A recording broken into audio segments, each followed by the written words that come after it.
Hello, everybody. Today's review is going to be of the movie Ready or Not 2 Here I Come, which is a sequel to the 2019 movie Ready or Not, which seems crazy that it's been, what, five? No, seven years since the first movie came out.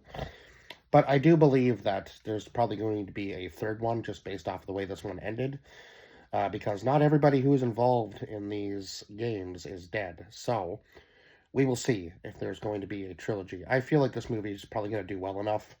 The first one did really well, and this one is probably going to do just as well. And I gave this one an 8 out of 10. It wasn't quite as good as the first one, but I mean, we've already seen the whole concept of the hide and seek thing and the game and how it works. So this one wasn't bad by any means, but it just wasn't quite as good as the first one. We had Samara Weaving, obviously, as Grace Macaulay, and then Catherine Newton, who plays her sister, as Faith Macaulay. Now, in the first one, she didn't even mention that she had any family when she was getting married. So it's kind of funny that all of a sudden her sister shows up as her emergency contact and kind of gets sucked into this whole world of this like satanic cult business. So we had Elijah Wood. So this is like a whole cast of new characters, basically. Elijah Wood, who played the lawyer, who was basically like the game master, I guess you could say, in a sense, in this film. Sarah Michelle Gellar, who played Ursula Danforth. Sean Hattasey, who played Titus Danforth. David Cronenberg, who played Chester Danforth, who was their father. Dan Burney, I want to say, who played Kip Danforth. Olivia Chang, who played Wan Chen Xing. Anthony Hall, who played Wan Cheng Fu. Varun Saranga, who played Madhu Rajan. Nadeem Umar Kitab, who played Viraj Rajan. Mesa Lizdek, who played Martina Rajan, who was, I think, she was Madhu's wife, I do believe. Nestor Carbonell, who played Ignacio El Caido.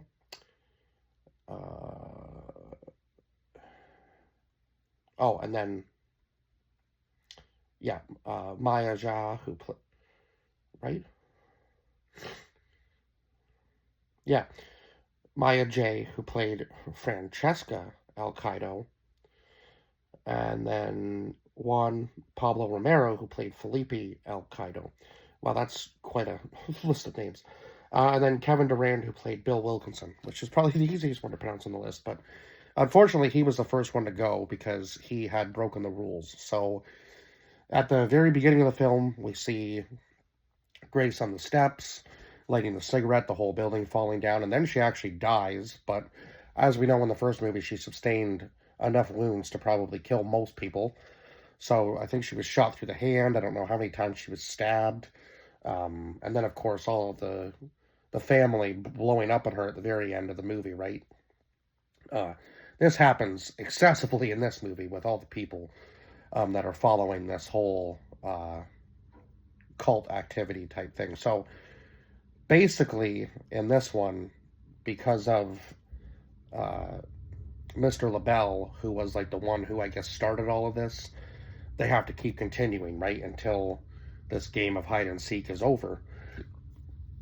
So Grace is still a target, and now that her sister's been sucked into it, she's going to become a target too, which is unfortunate because now you're just kind of extra like a loose end, essentially. So anybody could take you at any time, and it wouldn't really matter to the game because you're not really truly involved. You're just there out of the fact that you were her emergency contact. And these sisters did not get along throughout the movie. Now, they still worked together despite that, but they definitely weren't getting along through most of the movie. And that's because, I guess, when Grace was 18 and... Oh my god, why can't I think of his name? And Faith was 15, Grace left to go to school. And, of course, Faith kind of felt like she had abandoned her. So she said, you kind of left me behind. But Grace didn't see it that way, obviously. And then, of course, they get into this huge fight in the movie, and Grace said that she was right to leave, and so on and so forth. And, that would be crushing to your younger sister, obviously. who had been kind of idolized you throughout like her entire life, and then you guys had this huge falling out, but she still, cares enough to come and see you when you're on your deathbed potentially. Now, obviously, maybe she didn't want to be there, but she still showed up. So that shows right there that her sister still cares enough to be in her life or want to try to patch things up a little bit, I would say. Uh, so yeah, all of these rich families get together now, and of course the Danforths had to kill their father in order for them to enter the game. Now Titus is probably like a loose cannon. Essentially, he's definitely got a screw loose up there, so he's basically a psychopath. Um, and I think he truly was, because it kind of showed throughout the movie that he didn't care who lived or who died as long as he didn't kill any of the other competitors and ruin his chances of being at the top, right? Getting the top seat and basically being the new owner of everything over Mr. LaBelle, right? Um, so I believe it was their father that had the ring or the sigil on his hand, so it had obviously been passed down to him. Who knows how many generations it had been passed down before it got to the Danforths, but it was in the Danforths' hands now, so all of these other families were going to try to get the ring, and that was the point of the game, right? And of course, the Danforths were going to do every little dirty trick in the book um, to try to make sure that they won. So they owned the phone company, so they were able to pose as 911 agents, and every outgoing call from this like estate that they owned was going to be right to them. And of course, Grace picked up on it pretty quick and realized that obviously that wasn't the real cops, because I was kind of like, how would they know the layout of the house so well and be able to tell them to go to the main gate? Like, if they didn't exactly know where they were, how would they know the layout, right? If they'd never been there before. So that should have been a kind of a dead giveaway anyway. But yeah, some of the scenes in this were absolutely brutal, obviously. The hospital scene where Bill decides that he's just going to show up and, kind of, mess with the rules, I guess, a little bit. Show up and try to kill them right off the hop, thinking that he can, forget about the game and not worry about it. But he just destroyed his whole bloodline right there, because as soon as he goes to stab Grace, he blows up, obviously, because Mr. LaBelle is always watching and doesn't want anything to go, I guess, outside of his plan, essentially, or outside of like what the games are meant to be. So yeah, the rules of the games were you weren't allowed to kill the other competitors. If you did, your whole bloodline would be wiped out. If they didn't win by dawn, everybody gets wiped out, sort of thing. And obviously the sister they were trying to use her as leverage, but because they didn't get along, everybody was like, wow, what great leverage you just used, right? And I gotta say, everybody in this movie that was an elite that you would think would have some sort of training had the worst aim I think I have ever seen in the world. Like, I don't know how many sniper shots you can miss, and I get it, they're moving targets, but I mean, I've heard in the past that if you're sniping, you're supposed to shoot a little bit ahead of the target, and then by the time, like if they're moving towards the bullet, right, it's going to hit by the time, yeah. Anyway, he was not. He was shooting more at their feet. So it was very interesting to see somebody with such bad aim try to take out two people at one time. And that was Ignacio. And then Ignacio dies after it was Juan that told them that, there was this loophole that if they got married into one of the families and, sacrificed their soul, sort of thing, that Grace would be safe from ever playing the game again, because she would be part of the family. Now, later on in the movie, Titus takes out his sister, because he's kind of always thought that he was like, second in command, sort of thing. She was always putting him down, so on and so forth. So it wasn't really fair to him that she was treating him like a child the entire time. Now, the only gripe I have with this film, probably the biggest one, is how long it took Faith to take any, like, physical damage. Now, I understand that she wasn't the main target, But you would think if you were smart that you would have taken her out first so that it was just Grace left so that she didn't have any help or leverage in the game herself.